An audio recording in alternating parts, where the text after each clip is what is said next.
Les accidents qui persistent malgré les mesures prises par l'État, je ne veux plus m'accommoder tout en restant croyant à faire ce qu'on a l'habitude de faire pour dire qu'on continue de prier. Oui, on doit prier, mais nous devons ensemble faire un sursaut de lucidité.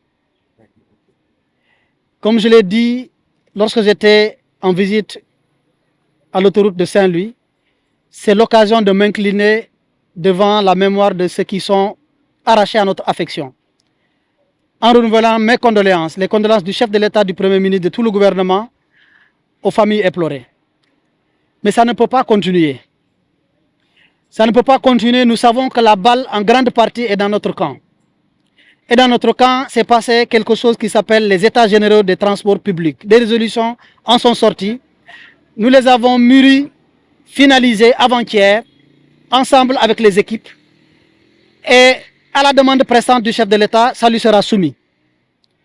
Le Premier ministre, qui n'a pas voulu attendre cela, a pris une circulaire que malheureusement ou heureusement, beaucoup ont considéré que c'est une circulaire dédiée aux Jakartaman. Je renvoie toute la presse à relire cette circulaire parce qu'elle va au-delà.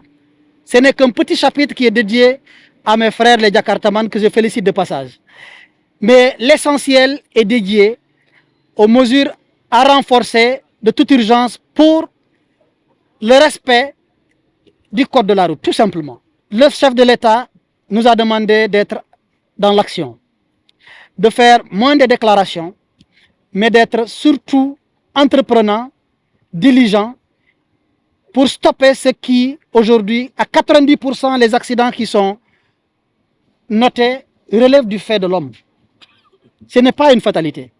C'est la raison pour laquelle, oui, aujourd'hui, ce que nous avons fait, ce que nous sommes en train de faire, participe de la sécurisation et d'éviction de ces accidents. Pourquoi? Parce que la route, les transporteurs ont souvent dit que c'est l'État qui doit faire les bonnes routes pour que chacun puisse rouler comme il faut.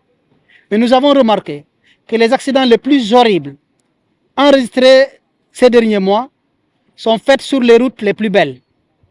Ce qui remet la balle dans le camp du conducteur, malheureusement. Et ce qui réinterpelle encore, ensemble avec les forces de l'ordre, notamment mon collègue le ministre de l'Intérieur, ensemble avec l'administration territoriale, des mesures corsées à prendre. Mais il y a autre chose qu'on ne dit pas, qui est invisible, qui est tout aussi dangereux que les accidents. Le respect du poids à l'essieu. C'est ça qui gâte toutes nos routes. Les surcharges de camions, toute route est dimensionnée pour supporter un certain poids durant une certaine durée. Et tout est calculé. La garantie de la route en est tributaire. Malheureusement, ça c'est tout aussi un fait, une cause principale des accidents dus au fait que la route n'est pas bonne, parce que la route est gâtée de façon précoce.